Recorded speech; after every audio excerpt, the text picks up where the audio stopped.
ಆಹಾರವನ್ನು ತಿಂದು ಕುಡಿಯಬಾರದ ಪಾನೀಯಗಳನ್ನು ಕುಡಿದು ಬಳಲಿ ಹೋಗಿದ್ದೇನೆ.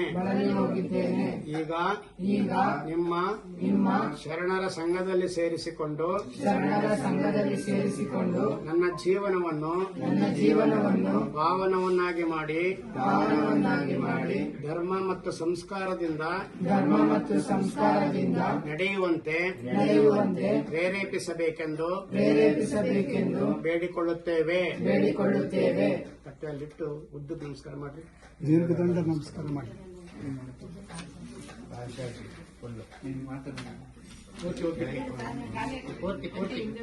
ಹಾಗೆ ಅದು ದೀರ್ಘದಂಡ.